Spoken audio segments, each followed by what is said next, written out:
Hello भाई, नमस्कार, राम राम। कैसे हो सभी? ठीक हो? बढ़िया। पेपर बहुत बढ़िया होया होगा भाई। अपना जो ईवीएस और रोड सेफ्टी वाला था वो बहुत आसान सा था। आप सभी का स्वागत है मनदीप कुदारा सर और अचीवर्स एकेडमी के यूट्यूब चैनल पर। ठीक है, तो भाई अपने जो पेपर हुआ है अभी, जो अपना टीजीटी वाला जो पेपर हुआ है, कुछ बच्चों ने भेजा है। देखिए साफ तो है नहीं, लेकिन फिर भी आपको दिख जाएगा थोड़ा सा कि क्या चीज है। ठीक है, मेरे को यहाँ पे नहीं दिख रहा है, ये ब्लर हो रहा है, मेरे को मोबाइल में देख के बताना पड़ेगा। पहला जो सवाल आया है ये कह रहा है incorporation of mineral by microbes. भाई माइक्रोब्स के द्वारा जो इनकॉर्पोरेशन होती है मिनरल्स की, उसे हम लोग क्या बोलते हैं? उसे हम बोलते हैं न्यूट्रिएंट्स इमोबाइलाइजेशन, है ना। तो इसमें ऑप्शन नंबर सी आएगा भाई, न्यूट्रिएंट्स इमोबाइलाइजेशन। ठीक है, इसमें दिख नहीं रहा है बिल्कुल भी, आपको दिख रहा है। ठीक है, ये सवाल देख लो भाई। ये सवाल आपने, देखो मैं बड़ा ही नहीं मार रहा, लेकिन ये सवाल आपने करवाया एज इट इज आ रखा है। ठीक है, कोई भी ऑप्शन भी इधर से उधर नहीं हुए। अब मैंने क्या करवाया यार, वो प्रीवियस पेपर करवाए थे, तो भाई अपनी मैराथन जा करके देख लेना, वहां से एज इट इज पर्सन आ रखे हैं, ऑप्शन भी इधर से उधर नहीं हुए। ये कह रहा है अपशिष्ट पदार्थों को जलाना ठोस अपशिष्ट संबंधों की स्वीकार विधि नहीं है। ये कह रहा है जो सॉलिड वेस्टेज होता है ना, इनको जलाना जो है बच्चों, the burning of solid wastage, इनको जो जलाना है वो एक स्वीकार्य विधि नहीं है। ये अपन ने बिल्कुल क्लास के अंदर करा था। क्यों नहीं है? क्योंकि बच्चों यह है कई पर्यावरण मुद्दों का कारण बनता है ना, इसीलिए इसको नहीं जला सकते। इसीलिए ये जलाना कोई अच्छी विधि नहीं है कि भाई जो वेस्टेज होता है उसको जलाना। अगला कह रहा है इनमें से कौन सी गैस अम्लीय वर्षा में मुख्य योगदान करती है? बताइए भाई, कितना आसान प्रश्न था। कौन सी गैस करती है बच्चों? ये करती है option number C, sulphur dioxide और नाइट्रोजन डाइऑक्साइड। ठीक है, सिंपल सा सवाल था। अगला कह रहा है बच्चों, ये सवाल देखो एज इट इज, आप क्लास देखोगे ना जाकर के, आपको एज इट इज मिलेगा, ऑप्शन भी ऊपर से नीचे नहीं है, क्योंकि प्रीवियस पेपर है, किसी ना किसी पेपर में पूछे गए हैं। ये कह रहा है कि निम्नलिखित में से कौन भारत के कुछ हिस्सों में पीने के पानी के प्रदूषक के रूप में काम करता है? तो बच्चों प्रदूषक के रूप में आएगा अपना एक तो आर्सेनिक, है ना, और दूसरा ऑप्शन कहां दिख रहा है? आर्सेनिक, फ्लोराइड और यूरेनियम। फ्लोराइड कहां है? ये वाला, और यूरेनियम। यानी 1, 3 और 5। मैं बता रहा था ना कि ऐसे ऐसे सवाल आएंगे, लेकिन तुमने मानी नहीं। जिसने मानी है उसका हो गया। इसका ऑप्शन नंबर सी आएगा बेटा।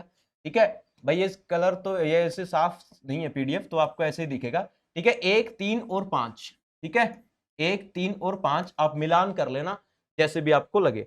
आगे बच्चों ये है, क्या कह रहा है अपना ग्रांड, ये दिख नहीं रहा भाई इसके अंदर, मैं देख लेता हूं इसके अंदर, क्योंकि ये इसमें वो होता है ना, क्या होता है, ब्लर हो जाते हैं, पूरा फैल जाता है पिक्सल, लेकिन तुम्हें सही दिखेगा।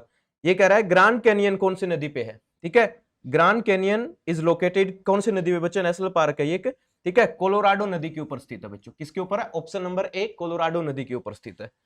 उसके बाद अगला प्रश्न आता है भाई, कहां पर ये पानीपत का युद्ध आ गया है? 17 हो गया क्या? 18वां नंबर प्रश्न निकालते हैं भाई। ठीक है, ये रोड सेफ्टी वाले भी आ गए भाई सवाल इसमें। ठीक है, रोड सेफ्टी के बहुत आसान आसान सवाल है। एक सवाल है वो थोड़ा सा समझ नहीं आ रहा, क्या है भाई? ये कह रहा है ये वाला जो साइन है ना बच्चों, ये किसका है? किसका है? तो आपको सिंपल पता है कि आगे जो है ना आपका लेफ्ट हैंड में कर्व है। ऑप्शन ए आ जाएगा कि आपका लेफ्ट हैंड में क्या है? कर्व है। सिंपल सा सवाल था। आगे बच्चों ये कह रहा है सीएमवीआर का पूर्ण अर्थ क्या है? अब यहां पे बच्चों ऑप्शन मेरे को साफ नहीं दिख रहे। सीएमवीआर का ये क्या? सेंट्रल मोटर व्हीकल रूल 1989 है ये, है ना। ये 1989 है, ये लागू नहीं हो पाया था अच्छे तरीके से ना, लागू नहीं हो पाया था सेंट्रल व्हीकल एक्ट 1989। ठीक है, यही होगा शायद, देख लेता हूं मैं, 1 मिनट भाई।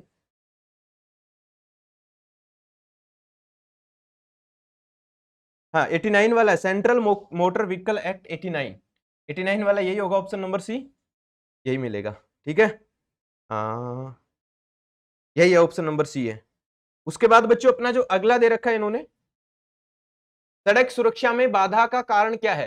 भाई बाधा का कारण क्या है सड़क सुरक्षा के अंदर? ये भी same as it is person paper अपन ने करवाया था कि नागरिकों की लापरवाही, सड़कों का दयनीय अवस्था, असुरक्षित वाहन का डिजाइन। ऑप्शन नंबर डी आएगा। इसमें सारे ही है भाई, है ना। व्हीकल अगर सही नहीं होगा तो भी रोड एक्सीडेंट होगा, इसमें ऑप्शन नंबर डी आएगा। ये जो साइन बच्चों मैंने आपको सीधा सीधा कराया था बच्चों, ये होता है सुरक्षित रेलवे क्रॉसिंग। सुरक्षित रेलवे क्रॉसिंग का मतलब बच्चों गार्डेड रेलवे क्रॉसिंग है। वहां पर रेलवे क्रॉसिंग के ऊपर क्या है? अपना गार्ड है वहां पर, है ना। ठीक है, तो यही सवाल अगला क्या रहा है? साधारणतः ये संकीर्ण तीर वाला नैरो एरो रोड वाला सब मेरे को यार समझ नहीं आया। ठीक है ना, बाकी अपने सारे बढ़िया है। बाकी सवाल अब बच्चों आगे बढ़ते हैं, एक बार और भी रहते हैं अपने ईवीएस के। ठीक है, ये भी नहीं है। ये है बच्चों अपने 18वां प्रश्न। 18वां प्रश्न है कहां? ये रहा। हाँ, ये कह रहा है पारिस्थितिकी तंत्र का महत्व किसमें निहित करता है? इकोसिस्टम। ये भी बच्चों आपने देखा था कि जो मिनरल्स होते हैं उनकी साइकिलिंग होती है, और जो एनर्जी होती है बच्चों उसका बहाव होता है, तो ए और बी दोनों आएंगे इसके अंदर। एनर्जी का फ्लो होता है और जो मिनरल्स होता है उसके इकोसिस्टम के अंदर क्या होती है, साइकिलिंग होती है। अगला कह रहा है आज प्रजातियां जो है उसके विलुप्त होने का प्रमुख कारण क्या है बच्चों। आज जो प्रजातियां खत्म हो रही है उसके विलुप्त होने के वैसे तो बहुत सारे कारण है, लेकिन प्रमुख कारण की बात करें तो ग्लोबल वार्मिंग है बच्चों। टेम्परेचर क्लाइमेट के अंदर जो चेंज हो रहा है ना, उसकी वजह से, ग्लोबल वार्मिंग की वजह से। ठीक है, अगला कह रहा है पहला अंतरराष्ट्रीय सम्मेलन स्टॉकहोम में हुआ था बच्चों, सबको पता है सर। ठीक है, अगला कह रहा है नाइट्रोजन को मृदा नाइट्रेट किसके द्वारा मुक्त किया जाता है। ये कह रहा है भाई इसको देखना पड़ेगा, एक मिनट रुको। ठीक है, ये कह रहा है ना नाइट्रोजन साइकिल में मृदा नाइट्रेट किसके द्वारा मुक्त नाइट्रोजन, हाँ किसके द्वारा जो है ये फ्री नाइट्रोजन में कन्वर्ट हो जाती है। ये डीनाइट्रीफाइंग बैक्टीरिया होता है बच्चों, इसको बोलते हैं डीनाइट्रीफाइंग बैक्टीरिया। यहां दिख नहीं रही, यही है डीनाइट्रीफाइंग बैक्टीरिया, इसका आंसर होगा। डीनाइट्रीफाइंग बैक्टीरिया क्या करता है, जो मिट्टी के अंदर नाइट्रेट है ना उसको फ्री नाइट्रोजन में कन्वर्ट कर देता है बच्चों।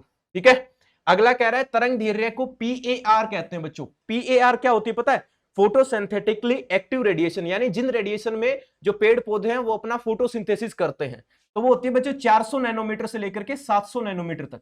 कितनी होती है, 400 नैनोमीटर से लेकर के 700 नैनोमीटर तक होती है भाई। ठीक है, आगे फिर ये आ गया अपना हरियाणा का। तो ये प्रश्न थे भाई, बहुत आसान पेपर था। आई होप कि आपका पेपर ठीक हुआ होगा। मिलते हैं शाम वाले शिफ्ट में। अब बस चिल करो तुम लोग, बहुत आसान पेपर है, अपनी मैराथन क्लास जाकर के देख लो और मजे करो, कुछ नहीं देखना आपको। ठीक है, चलिए बाय बाय टाटा। चैनल को शेयर और सब्सक्राइब भी कर देना भाई। जय हिंद।